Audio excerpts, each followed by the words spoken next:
Kasus penganiayaan secara bersama-sama yang terjadi di Jalan Lapawawoi, Karaingsigeri, Kelurahan Macege, Kecamatan Taniteria Tambarat, Kabupaten Bone mulai menemui titik terang. Peristiwa tersebut terjadi pada Rabu 29 April 2026 sekitar pukul 4.30 WITA dan mengakibatkan seorang pria bernama Taslim 22 tahun, karyawan swasta asal Desa Pasempe, Kecamatan Palakah mengalami luka serius. Berdasarkan laporan polisi nomor LP-251-4-2026-SPKT-Resbone-Polda, Sulawesi Selatan, korban saat itu sedang duduk di depan ruko tempatnya bekerja. Tiba-tiba sekelompok pelaku datang menghampiri dan langsung melakukan penyerangan. Dalam kejadian tersebut, salah satu pelaku berinisial RI diduga menggunakan senjata tajam jenis samurai dan menebas tangan korban hingga menyebabkan jari jempol kiri korban terputus. Sementara 3 pelaku lainnya, yakni WL, NL 17 tahun dan IR 17 tahun, melakukan pemukulan secara bersama-sama menggunakan tangan kosong. Akibat serangan tersebut, korban mengalami luka robek di bagian kepala, luka lebam di pundak kanan, serta kehilangan jari jempol kiri. Polisi yang melakukan penyelidikan telah mengidentifikasi para pelaku. 3 orang diantaranya telah diamankan, sementara 1 pelaku lainnya masih dalam pencarian. Iya Pak. Iya.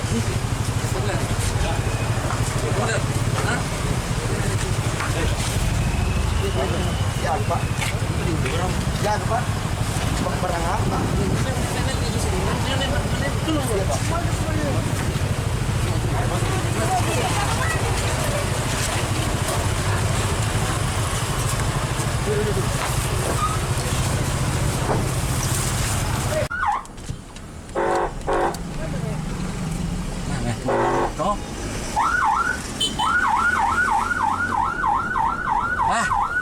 Malulu-lulu toh, ha? Coba kayak.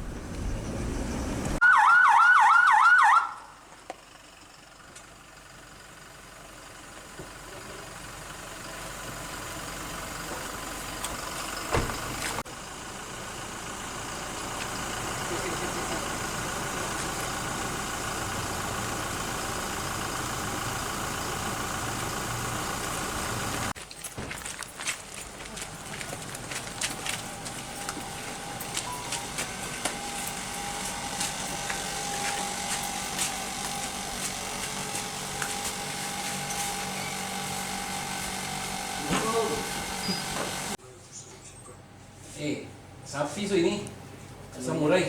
Anunya. Hah? Anunya korban Pak. Ini korban.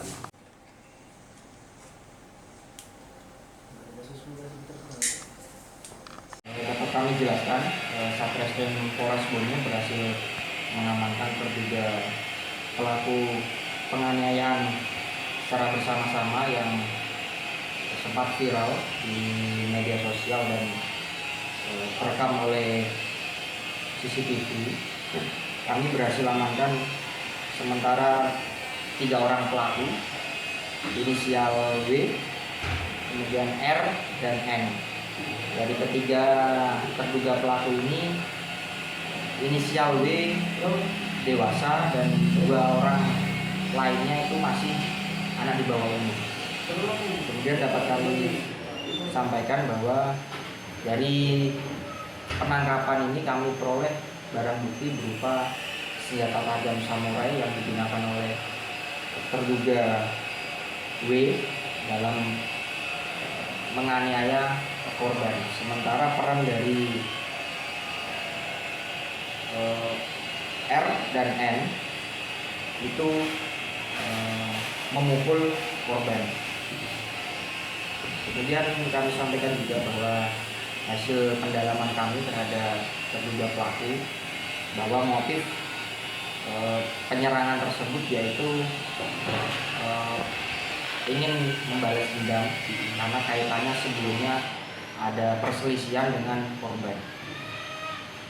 Kemudian pasal yang kami terapkan yaitu pasal 266 ayat 1 tentang kekerasan secara bersama-sama terhadap barang atau orang di muka umum, subsidiar ayat 2 yang mengakibatkan luka berat dengan ancaman hukuman 7 tahun penjara sesuai dengan KUHP. Untuk korbannya sendiri saat ini. Korbannya sekarang sudah dirawat jalan, namun luka dari korban yaitu jari mengalami luka yang hampir putus. Oke. Download Tribun X sekarang, menghadirkan lokal menjadi Indonesia.